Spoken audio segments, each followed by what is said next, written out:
রাজধানীতে পুলিশের সাথে প্রকৌশল বিশ্ববিদ্যালয় শিক্ষার্থীদের ব্যাপক সংঘর্ষ হয়েছে। তাদের ছত্রভঙ্গ করতে সাউন্ড গ্রেনেড, টিয়ারশেল নিক্ষেপের পাশাপাশি লাঠিচার্জ করে পুলিশ। শিক্ষার্থীরাও ইটপাটকেল ছোড়ে।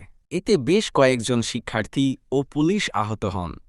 দুপুর 1:30 শাহবাগ ছেড়ে আন্দোলনরত প্রকৌশল বিশ্ববিদ্যালয়ের শিক্ষার্থীদের যাত্রা যমুনা অভিমুখে হোটেল ইন্টারকন্টিনেন্টালের সামনেই পুলিশের বাধা, ব্যারিকেড ভেঙে। সামনে এগোতে চাইলে শুরু হয় ধাওয়া পাল্টা ধাওয়া সংঘর্ষ। এ সময় গোটা এলাকায় উত্তেজনা ছড়িয়ে পড়ে পুলিশের লাঠিচার্জে ছত্রভঙ্গ হয়ে যায় শিক্ষার্থীরা। কিছুক্ষণের মধ্যে সংঘবদ্ধ হয়ে আবারও প্রতিরোধ গড়ে তোলে তারা। পুলিশের টিয়ারশেলের ধোঁয়ায় আচ্ছন্ন হয়ে যায় গোটা এলাকা। এবার শিক্ষার্থীদের ছত্রভঙ্গ করতে জলকামান ব্যবহার করে পুলিশ। শান্তিপূর্ণভাবে এখানে অবস্থান করছি, কিন্তু পুলিশ সেটা দেয় নাই।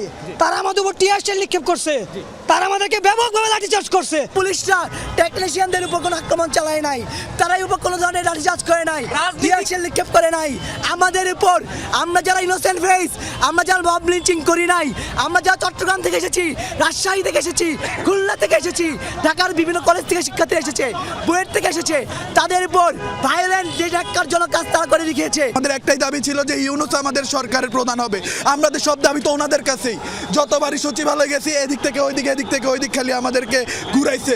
যেহেতু তারা বারবার যে জোর করে আসতে চায়, এখন তারপরও আমরা অনেক সময় আমরা বাস্তবতা বিবেচনা করে আমরা কিন্তু খুব সফটলি হ্যান্ডেল করি।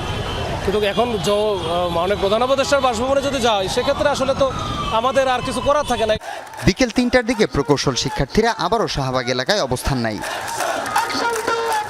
এর আগে সকাল 11:30টায় মিছিল নিয়ে বুয়েট থেকে টিএসসি হয়ে শাহবাগে অবস্থান নেয় প্রকৌশল বিশ্ববিদ্যালয়ের শিক্ষার্থীরা। অবরোধ করে শাহবাগ মোড়। এতে অংশ নেয় দেশের বিভিন্ন বিশ্ববিদ্যালয়ের প্রকৌশল অনুষদের শিক্ষার্থীরা। স্লোগানে স্লোগানে মুখরিত হয়ে ওঠে গোটা এলাকা।